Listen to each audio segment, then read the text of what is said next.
What is going on? This is AK Spartan Killer. Welcome back to another episode of Dr. AK.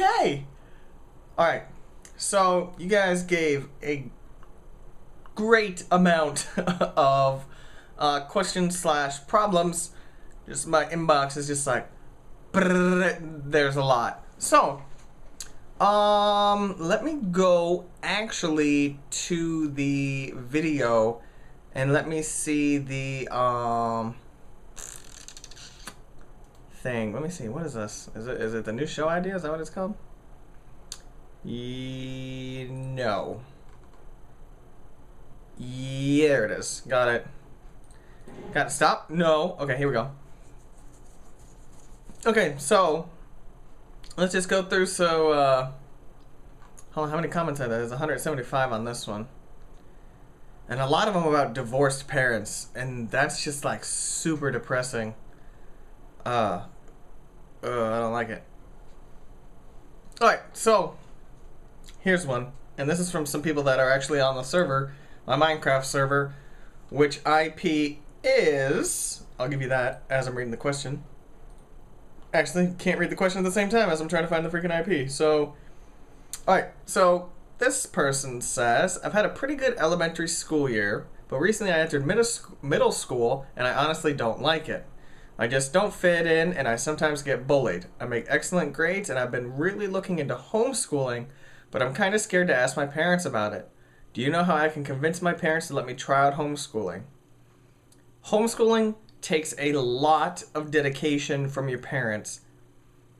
It might be a weird type question to ask them. Be like, can you take time out of your day and teach me school? That would be awesome.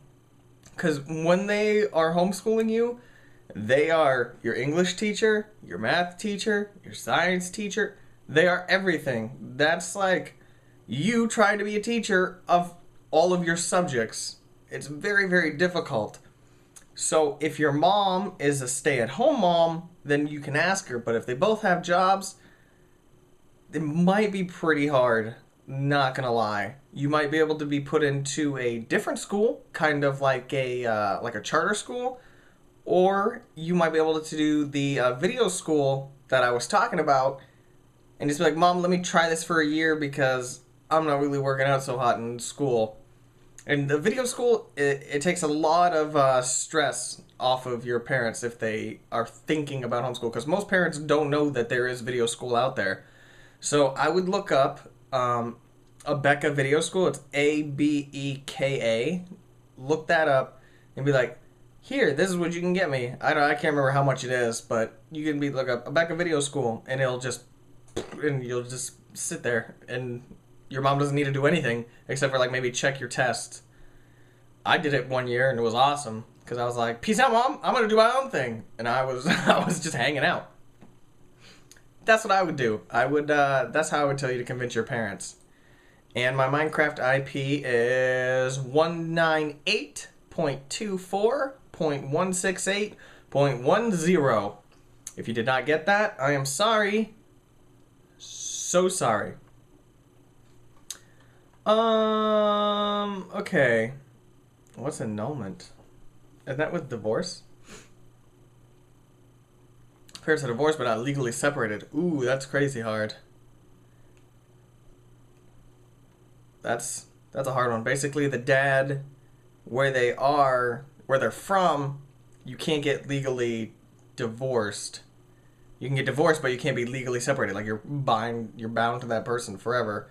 And now the dad has a new family already in another country. Yeah, that's a tough one, dude.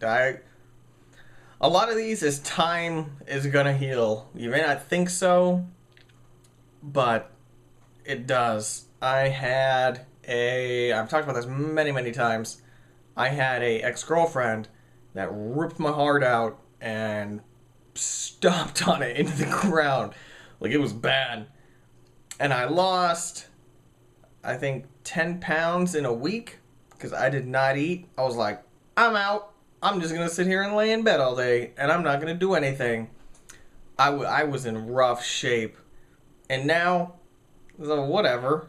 So, and that was a couple years ago. So, just time. That's pretty much all that's gonna help for you can't get over what he's done to your family. I know that's hard. That's very, very hard. I don't know what I'd do. I'd probably smack the junk out of my dad. I'd be like, Dad, going for a hug, and go, bah! Not today, son. That's really what I'd do. But you seem to be a small girl, so I don't know how that's gonna work out for you. I guess time. Okay, so then I'm gonna go into my messages and said, hey, Kay, this is for the Dr. Phil type thing. I don't really want my name to be said, though. Okay, your name is not gonna be said.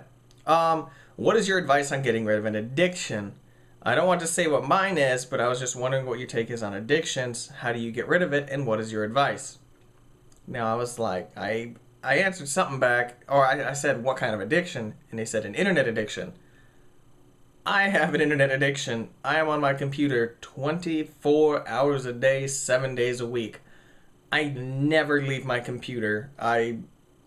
Ever. Like, I have a crazy internet addiction. The main thing with addictions is you need to be like, I have an addiction. Bam, you're already at step 1. Step 2, be like, what can I be doing instead of doing this? Like, I used to be addicted to, what did I used to be addicted to? I can't even remember. I like suppressed it or something. I can't remember what I was addicted to. But I was like, what can I be doing instead of doing this? And just be like, I'm gonna do this. Like, if you like, I need to get on the internet. Jump up and literally run and go do something, and you'll forget about it. You'll just be like, I need to make food, and then just run out and make food. Be like, I need to go mow the lawn, and run out and mow the lawn. Just do stuff. The internet is a very big time waster. I don't have TV. I haven't had cable TV in like 16 years. It's been a long time since I've had, like everybody's like, oh, you see that commercial? Nope, haven't seen it. I've not had TV. TV is a gigantic waste of time. Internet, bigger waste of time, because you have the whole world at your fingertips. You can look up, you can play Mortal Kombat with a friend in Vietnam. Like, seriously, the internet is a big place. And I know it's really, really hard to beat an addiction like that. So just keep in mind and be like, okay, I shouldn't probably be doing this. And maybe set yourself like a time limit. And be like, okay, here's, I'm only going to be on the internet for 30 minutes. And then I'm going to be off the internet for 5 hours. And then I'll be back on it for 30 minutes if it's a crazy bad addiction. But I wouldn't just stop crazy cold turkey. Because the internet's where I get my news, so I can't stop. But I don't know what you do on the internet. You can just play, like, games. Like, you remember Shockwave? Shockwave.com? I remember that site. That's how old I am. Shockwave's, like, done or something. Sorry. I'm showing my age. Alright, so, let's see. There is another one that says... Okay. When I was in the first grade, I didn't have any friends. Then one day, a girl started to be my friend. We were best friends since. Now I'm going into 6th grade. So from 1st grade to 6th grade. Last summer, she broke off contact with me for 2 months. After that, things weren't the same. We started to not have a lot in common. Then we both started to slowly stop hanging out with each other. We both have started to bicker more and more. She keeps lying to me lately, and I'm afraid to talk to her about it because she is sensitive, and I never really talked to her seriously before. She isn't even really my best friend anymore. I started hanging out with other friends more, and we have more in common. My parents don't like her that much and won't invite her over since the whole no contact for 2 months thing. I don't really want to lose her. I want to stay her friend. Please help. I would say, to actually get the camera centered on my face instead of like looking up, where are you looking? People are going to change. I know you guys may not think this, and this is exactly why I say do not get into a relationship when you are young, because you are going to change. And, mark my words, young people, when you say, "Nuh-uh, Zach, I'm still going to be the same person." Wrong, sir! Wrong! I am most definitely not the same person I was 5 years ago. I'm not the same person I was 10 years ago. And when I was 10 years ago, oh God, I'm old. Oh, God. Alright, so people are going to change. You're going to lose friends. You're going to gain friends. Like, what is it? Like, way back when, I was like really into like four-wheeling and like just going out in the wilderness, just hanging out, like shoot stuff with a BB gun. I was like an outdoorsy kid. Now, this is where I spend most of my time. So I can't really hang out with people that are outdoorsy anymore. They're not really my friends. I'm just like, okay, cool, go do your thing. I'm going to hang out. Now I talk electronics. Now I talk tech. Now I help people fix computers. You're going to change and your interests are going to change. That's what makes people people. You're going to change. Unless you don't want to and you're just like, I'm going to like Pokemon for the rest of my life, even when I'm 57. And I'm always going to cut the crust off my bread before I eat it. Like, you can try to not change, but 99.999%, unless it is like a passion, you're probably going to change. And I know people who have passions that change. I'm going to go out on a limb and say that you guys probably aren't going to be friends for very long because people change. And it stinks to hear it, but I grew apart from all of my childhood friends. Like, all of them. They're all... I don't even talk to them. All the people in my school, I only talked to one kid that went to my school, and that was my science partner, and he almost made me throw up by poking a fish in the eye when we were dissecting it. It was so gross. But now I talk to him, and me and him talk about investing in stocks. Nothing to do with school, and he's like a financial analyst now for the government. And I was like, what up, dude? A long time no see. He was like, oh, hey, what up, man? And then we started talking about stocks, and we talk about the economy. Like, we don't talk about anything that we talked about when we were younger. When we were younger, we talked about video games. So if people's interests change with you, then you're probably going to stay friends. But if everybody has a different walk of life. Some people grow up to be vets, some people grow up to be doctors, some people grow up to be garbage men, some people grow up to be McDonald's workers. Hopefully you don't. Seriously, don't. But, yeah, people are going to change a lot. Nothing against McDonald's. I know people who are managers at McDonald's. I'm just saying. You probably do better than that. Although McDonald's managers get paid a grip. A grip equals a lot. They get a lot of money. Anyway, off on that little rabbit trail, let's do another one. Let's see. Dr. Zach. This one's really long. Basically, he lives on a 54-acre field with a driveway that curves a couple times. In the very beginning, it has trees and stuff like that. I think his dad let him drive the car, like teaching him how to drive.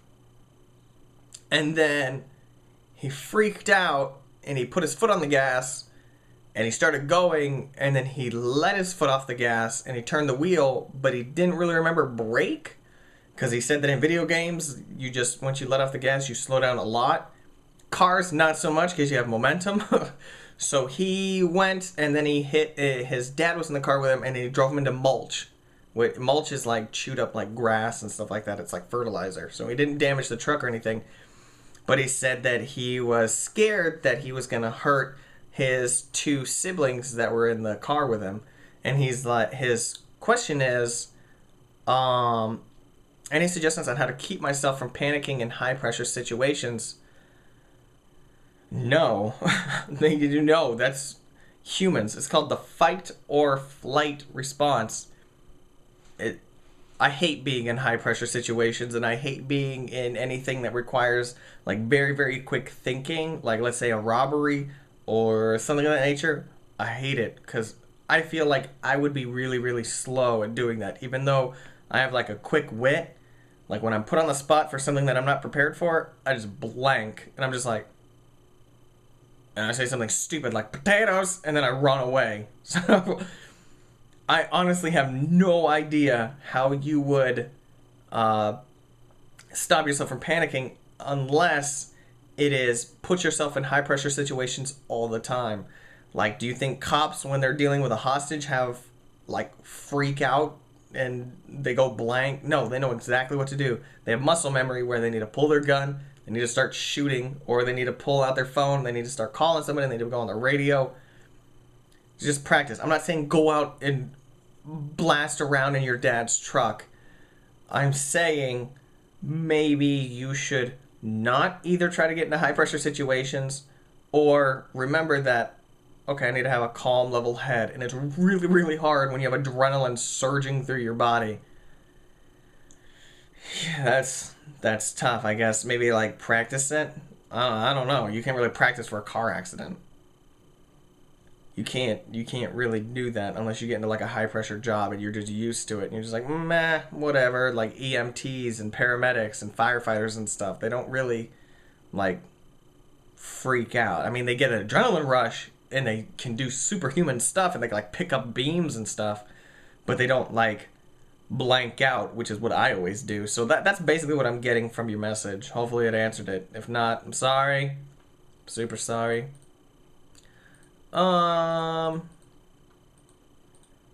Let's see here. What's another one? Okay, something about AIMS. Do you guys know what AIMS is? AIMS is where you do, it's like a testing thing. I didn't do AIMS. I don't think. I think I did. It's called the Cat 5 test. I think that's what it is. I know the Cat 5 networking cable is something. I was like tech. But I think it was called the Cat 5 test, and that's like how you graduate middle school and high school and stuff like that. So, let's see. It says, if you did you take the AIMS? If so, I really need advice on how to pass it because when I go in, I'm a nervous breakdown and basically cry. I'm already getting a tutor for math and writing, but I just need advice on how to not go into nervous breakdown. Please respond. My high school career depends on my AIMS right now, and that's the only thing that it depends on. Please help me. I think I answered it. Yeah, I did. But let me see what I said. I said, okay, well, you need to relax. You're putting all this pressure on yourself. You can retake the AIMS, I believe. Not sure. Don't quote me on that. I said, you just need to relax. You're going to do the best you can do. And I was like, I believe in you. So, like, for people that take bad tests, I know Kat is really bad at taking tests. Like, she gets nervous. She gets like sweaty and clammy, and some people are really bad at taking tests. I go into a test, I'm just like, I don't even care. But I'm C, C, C, C, D, A, A, and I try to do like a little musical note with my tests, and I probably fail, but you just need to think that you're going to do the best that you can do. Obviously, if you fail, you're lacking at some point in your knowledge or your test-taking ability. So try to focus on that and be like, okay, I went into this test and I was super nervous, but I got 75%. Cool, that's awesome. I'm going to take this test again and I'm going to try not to be nervous and I'm going to get 80%. Because being nervous is not really helpful in test taking. I haven't taken that many tests in my high school career, I guess. One time I took a test and I forgot a whole page. I think everybody's done that. I walked up, I was all awesome. I was like, oh, I got done before everybody, like 20 minutes before all of you. And once you hand in the test, you can't take it back. So I was like, yeah, what up? And then my dad was like, did you do the other page? I was like, yeah. Other page? He's like, yeah, the back. I missed a whole freaking back. You can just do the best you can do. That's the way it is in life. Don't beat yourself up for failing. Quote unquote, Thomas Edison failed like 1,600 times making a light bulb. And everybody's like, didn't you get discouraged or something like that? And he said, no. Now I know 1,600 ways not to make a light bulb. All it needs to take is just one. So just do the best that you can do. Anybody taking the test or whatever, I'm probably way back. I'm probably like too far ahead from the school year now. I don't even know. Anyway, hope you guys have a good summer vacation. And it's 4:15 in the morning right now, so I think I should do like Dr. AK's when I'm like super, like chillax, just getting ready to go to bed. It's hot in this room. But yeah, that's pretty much it. If you guys have other questions and stuff like that you guys want me to help you out with, definitely leave it in the comments. Put it in my YouTube inbox. Don't necessarily Facebook it to me unless you cannot use the YouTube because you don't have an account. Then Facebook it and be like, I don't have an account. But yeah, we got a couple of questions in. So I really like helping you guys. Not gonna lie, I like getting the messages when you guys are like, Zach, you help me. It's awesome. I think it's freaking amazing because I also feel like I'm doing something with my life. But yeah, this battery's probably going to die on this camera. So, as of right now, it looks like our time is up. I hope you guys enjoyed this episode. Leave a comment down below whatever you are thinking. And I will see you guys next time. Peace!